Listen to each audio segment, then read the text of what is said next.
प्रेम देना जानता है, सर्वस्व न्यौछावर करना चाहता है। और परमात्मा भगवान श्री कृष्ण प्रेम की परिभाषा ही तो बताने आए थे कि क्या है प्रेम। भगवान पूर्ण प्रेम अवतार हैं। संसार में प्रेम नहीं है। संसार में किसी व्यक्ति, किसी वस्तु, किसी परिस्थिति में अगर हम प्रेम खोजें कि ये हमें प्रेम करता है, ये हमें प्रेम करती है, संभव नहीं है। क्योंकि प्रेम उसी से किया जाता है जिसके पास प्रेम हो।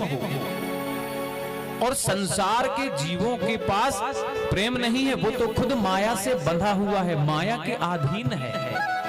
और प्रेम तो स्वतंत्र है, प्रेम स्वतंत्र है, प्रेम माया में बंधा नहीं है। भक्ति का ही नाम प्रेम है। और जब ये प्रेम संसार में लग जाता है तो महाराज वह मोह हो जाता है या वासना हो जाता है। वह प्रेम नहीं है, वह वासना है। हम अपनी इच्छाओं की पूर्ति के लिए संसार में व्यक्ति, वस्तु, परिस्थिति से जुड़ते हैं। प्रेम नहीं है। क्योंकि प्रेम होता तो प्रेम के बदले प्रेम मिलता। क्योंकि प्रेम के बदले प्रेम ही मिलता है। प्रेम का कोई विरोधाभासी नहीं है। जैसे सुख के साथ दुख लगा है, ऐसे प्रेम के कोई विरोधाभास नहीं है। इसलिए प्रेम करेंगे तो प्रेम ही मिलेगा। और जब हम संसार में प्रेम के लिए भटकते हैं तो महाराज जीवन भर भटकते हैं और हाथ में लगता नहीं है कुछ। हमने उससे बड़ा प्रेम किया, उसने हमें बड़ा कष्ट दिया, तो तुमने प्रेम क्यों किया? प्रेम तो सर्वस्व न्यौछावर चाहता, प्रेम बलिदान चाहता है। प्रेम कोई इतना सस्ता नहीं है जो कहीं बाजार में मिल जाए। लोग कहते हैं मैं तुमसे प्रेम करता हूं, मैं तुमसे प्रेम करती हूं, ये सिद्धांत ही गलत है। लोग कहते हैं ना आई लव यू, मैं तुमसे प्रेम करता हूं। महाराज ये सिद्धांत ही गलत है, ये धोखा है, भ्रम है। क्यों? द्वैत, अद्वैत का सिद्धांत होता है एक कि प्रेम वही हो सकता है जहां ना मैं हो, जहां ना तू है। जहां दो है वहां प्रेम नहीं हो सकता। जहां मैं है और जहां तू है वहां प्रेम नहीं हो सकता। जहां मैं और जहां तू है वहां तू मैं हो सकती है, प्रेम नहीं हो सकता। क्योंकि प्रेम दो का विषय नहीं है। प्रेम या तो मैं ही मैं या तो तू ही तू। गोपियों ने क्या कहा? प्रभु तू ही तू। कृष्ण ने क्या कहा? मैं ही मैं, अहम ब्रह्मस्मि। गीता में भगवान ने उद्घोष किया मैं ही ब्रह्म हूं, मैं ही भगवान हूं। तो गोपियां कहती तू ही तू। गोपियों ने सर्वस्व अपना भगवान में न्यौछावर कर दिया। प्रेम इसे कहते हैं, प्रेम निर्दोष है। और हम जो प्रेम करते हैं उसमें दोष ही दोष हैं। इसलिए उसका परिणाम क्या मिलता है? तनाव, दुख, झगड़ा, लड़ाई। तो ये प्रेम का परिणाम तो नहीं हो सकता। प्रेम किया है तो प्रेम के बदले प्रेम मिले। लेकिन संसार में ऐसा होता नहीं है। संसार में यदि हम किसी को 10%, मान लीजिए हम किसी से हमारा दिल लग गया, हमने उसको 50% हम उससे प्रेम करते हैं, तो कोई जरूरी नहीं है भैया वो भी हमसे 50% प्रेम करे। हो सकता है वो 10% आपको प्रेम करे। लेकिन भगवान को यदि हम 10% भी प्रेम करें तो भगवान हमको भी 10% प्रेम करता है। ऐसा चोखा सांवरिया सेठ है भगवान। हम भगवान को जितना प्रेम करते हैं भगवान हमें उतना प्रेम करता है। इसलिए हमारा वे ऑफ लव, प्रेम की दिशा परमात्मा होना चाहिए। हमारी दिशा संसार है, बस यही हमारे क्लेश और दुख का कारण है। हमारी शिक्षा में ये है ही नहीं है। भागवत जैसा प्रेम ग्रंथ इस जगत में नहीं है। रामचरितमानस जैसा प्रेम ग्रंथ इस जगत में नहीं है। क्यों? क्योंकि भागवत और श्री रामचरितमानस भगवान से प्रेम करना सिखाता है। हनुमान जी ने क्या हनुमान जी ने क्या राम जी से प्रेम नहीं किया?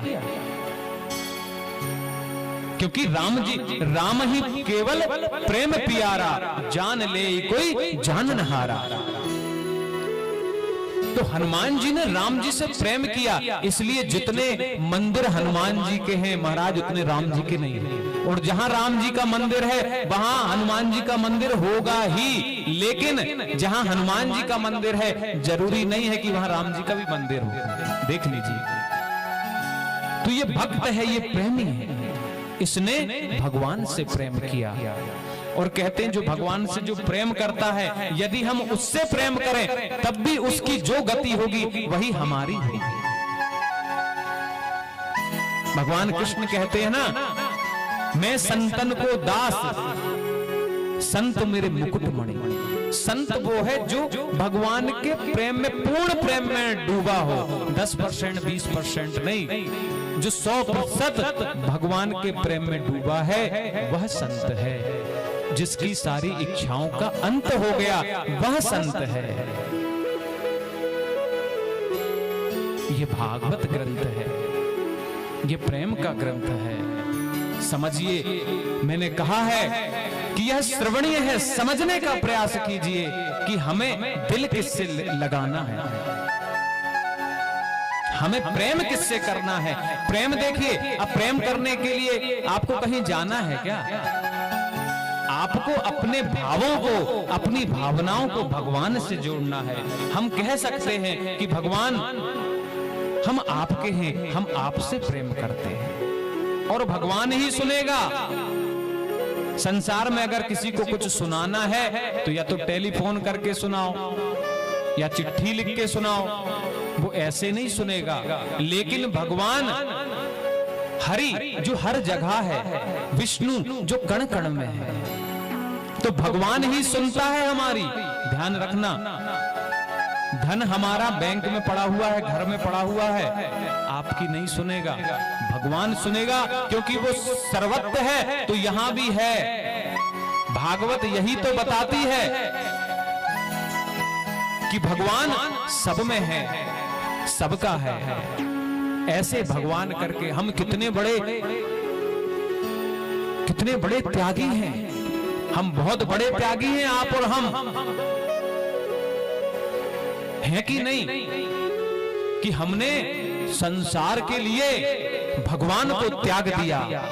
हमसे बड़ा कोई त्यागी नहीं है। हम दूसरों को कहते हैं देखो इसने ये त्याग कर दिया। अरे भैया, हम भगवान का त्याग करके बैठे हैं, हमसे बड़ा कोई त्यागी नहीं है।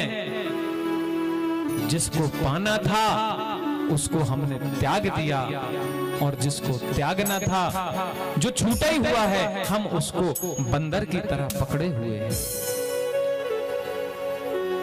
जैसे बंदर अंदर कुछ एक डब्बे में कुछ मूंगफली डाल दो तो बंदर अपना हाथ ऐसा करता है, हाथ चला जाता है, फिर वो मुट्ठी बांध लेता है और हाथ को बाहर निकालने की कोशिश करता है। ढक्कन छोटा रहता है, ढक्कन का मुंह, वो निकालने का प्रयास करता है, नहीं निकलती।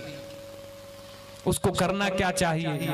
अगर वो अपनी मुट्ठी खोल दे, मूंगफली छोड़ दे तो उसका हाथ निकल आए। ऐसे ही हमने भी संसार के बंधनों को, माया को, वासनाओं को पकड़ के रखा है, और हम कहते हैं हे भगवान हमारी मुक्ति नहीं हो रही है। हम छोड़ दें, अपनी पकड़ ढीली कर दें तो हम तो मुक्त हैं। ऐसा सुंदर ये भागवत, बहुत रहस्यमयी यह भागवत ग्रंथ है।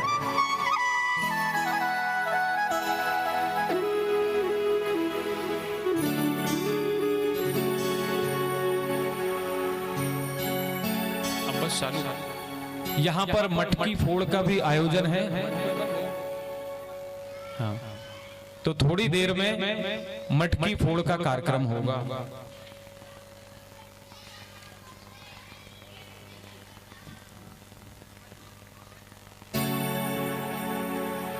अब जब उत्पात बहुत होने लगा, कभी कोई राक्षस आए, कभी कोई राक्षस आए,